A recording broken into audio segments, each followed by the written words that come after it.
Well, he probably does think you're crazy. He thinks this is all a little uncalled for and this personal space thing is all going a bit too far.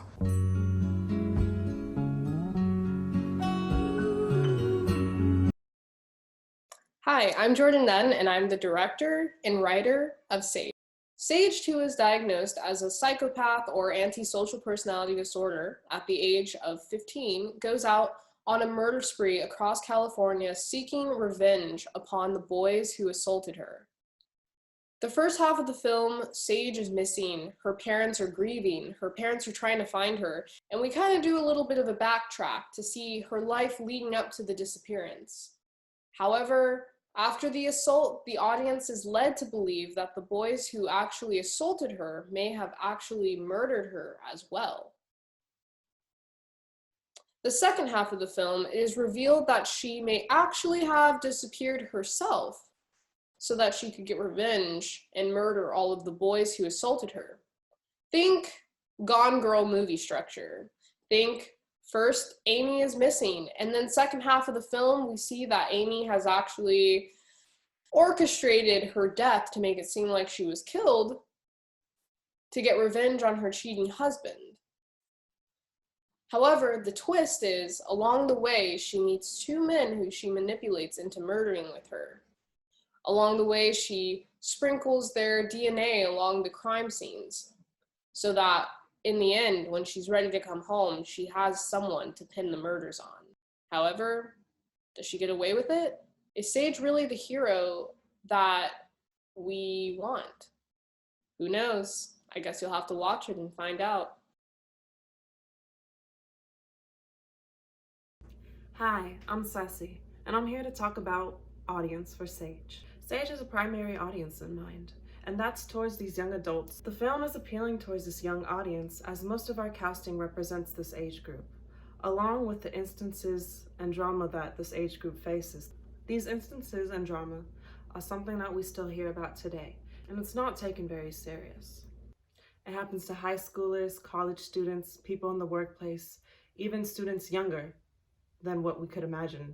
And a lot of these reports and cases aren't taken serious. So what makes this film appealing is that our protagonists will take matters into our own hands. The partying, the drama, the assault, the mystery, all will serve as entertainment, but not only as entertainment, but also raise awareness for the Me Too movement. The revenge theme serves as a form of justice towards our protagonists and would be something that young women and men would want to see as she's taking matters into her own hands. Sexual assault awareness with the clash of revenge will spark interest in our young adult moviegoers, as we know this film will touch on sensitive topics and the action department all in one. Records show that the biggest group of moviegoers are between the ages 18 to 24. And that ensures us that our film will be viewed by this age group as we are advertising and appealing to this age group. Hopefully, we receive a percentage of older crowds going to watch our film, and hopefully it will raise awareness to parents and guardians to further educate their children on assault cases. The goal for this project is to create a film that empowers women.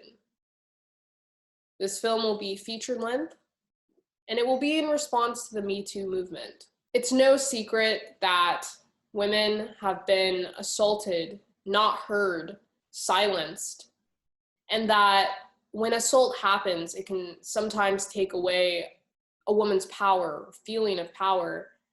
So I wanted to create a revenge movie that was a woman taking her power back, however, with a little bit of a twist. My goal is to hopefully bring awareness to sexual assault and bring awareness to the plethora of rape and revenge porn on Pornhub that women end up having no control over being removed. And sometimes it's never removed.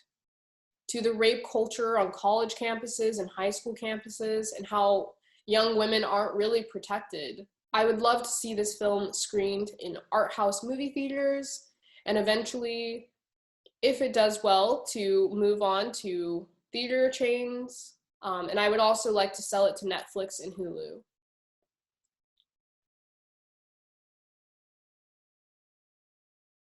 What's up, guys? I just want to talk about how we'll be distributing our film. We'll be distributing our film through iTunes, Amazon, Netflix, Hulu Plus, all the streaming platforms. And, we'll be also putting our film in theaters. We'll have it on DVD and Blu-ray.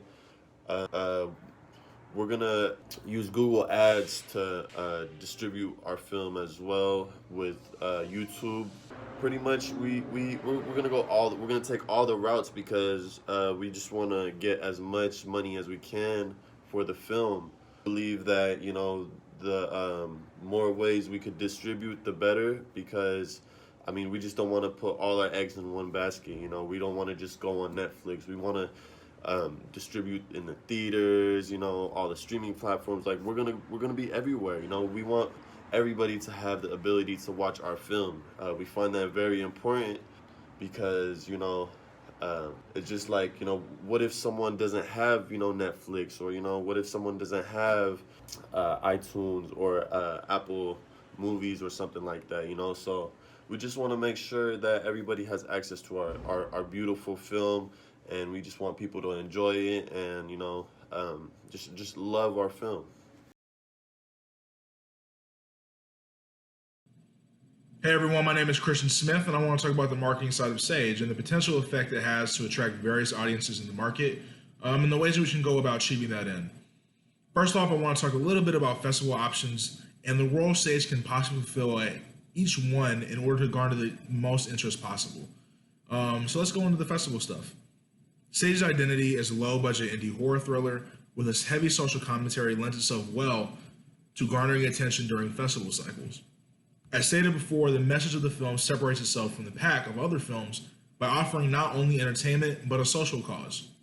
Social discourse over subject matter plays great at film festivals and have a track record of debuting social thrillers and horror that have gone on to be very successful. Some examples of these are Get Out and Promising Young Woman. And we can even find success on international markets, the most notable being last year's Oscar-winning Parasite, amongst other ones. Conversations that these films have started at film festivals amongst the press and critics, whose articles, discussions, reviews, and tweets have only bolstered the film's success amongst its own narrative merits. And adding on to that, the amount of film festivals that allow these kind of conversations to happen early really help the marketing in the long run, because people have to have a social thing to latch onto, which is what we're kind of pursuing and going for these 3 film festivals that we want to capitalize on based on our goals for Sage. The first one we want to go to is Sundance. Sundance being that it is a prestigious kind of festival, but it also has a particular merit of it debuting some of the most prolific social thrillers and horrors that have come out in the past couple of years, starting with Get Out to last year's Promising Young Woman and Judas and the Black Messiah. All have benefited from going to Sundance and premiering there, being fairly successful, and all of them having Oscar runs. Even Brian, Sorry to Bother You premiered at Sundance, which I'm sure helped it in some way, shape, or form. The second one we want to go to is Cannes.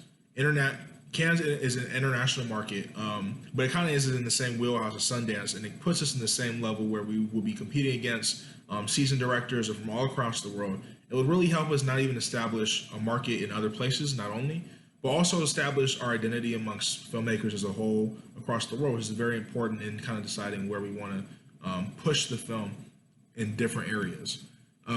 Another smaller one we also thought about going to was Austin. The Austin Film Festival has a greater focus on screenwriting overall compared to other elements of the film, which we think would pair very well with the social justice aspect of the movie. And competing here would even add a level of prestige to the film, making it a little bit more succinct and timely. But we can't go past this without noting that COVID-19 greatly affects this, as the terms of these festivals will be conducted is shaky at best.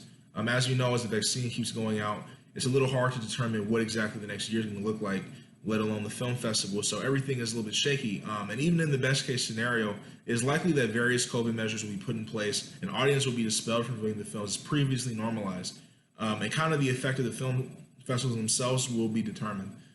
Even though this is a possibility that the film festivals won't be as quite as successful as they were for other films, just based on its ability to be online rather than in person, we still think that it's worth the merit of going, just because it's, these titles mean something overall, especially when we have a social justice message. It really kind of helps put a stamp of approval on that, winning in any of these ones. And Austin and all the other ones would really help in achieving that goal. But now that we talked a little bit about festivals, let's get into the marketing. The overall marketing strategy behind the film is going to consider the film's layering of various tonalities, and the film can be packaged in multiple ways, both as an indie experimental and suspenseful thriller, as well as a politically thought-provoking take on rape culture and the methods in which it disseminates in our common media. This unique combination makes Sage eligible on a variety of platforms, specifically those riding on a wave of horror, thriller, and social commentary. As talked about before by my compatriots, social horror and thrillers are appealing to critics of social movements alike. Sage's critique on rape culture is one that draws viewers into a greater conversation around the cultural zeitgeist that involves Me Too, the conversation around consent, university and frat boy culture, and other issues that are present in today's highly politicized environment. In this vein, presenting the film in this context will undoubtedly garner a large amount of social media presence on platforms such as Twitter, Facebook, TikTok, and other viral platforms. These conversations that happen in the media, as well as those that happen in the home, is what will drive this film's success more than any other element. A lot of these social thrillers, again, going back on history, have really garnered attention, not just from the marketing tools, but from the social conversation they've created. Word of mouth has been very powerful with these films, and this is something we really want to capitalize on. Even aside from the film's overarching social themes, it boasts a strong female lead, hyper-stylized action, and an open ending, all of which have been monumental in recent years for making some indie darlings. Mad Max, any Nicholas Winding Refn movie, all those kind of feature different elements of this, and it's a good thing to see that this movie has those elements, can really kind of push in that direction. All these things would allow the film to flourish in online and in-person discussions and bring its influence enough power through word of mouth as said before. While some may want to lean away from the oddities present in Sage's narrative, it is my belief that we should lead into these aspects and cement Sage's presence as a film that has potential to garner a cult following during and post-release for the attributes previously mentioned. Thinking Jennifer's Bodies and other kind of cult films that have gone down similar routes, just because of their style and social justice that kind of gets better with time. In terms of immediate marketing, our biggest move would be to simply support the causes presented in the film by getting the writers, the director, and even some of the cast in front of characters and heading off a discussion. Doing this would kind of jumpstart the things we talked about earlier on social media and give a basis in which to talk about these things in a way that isn't just fiction.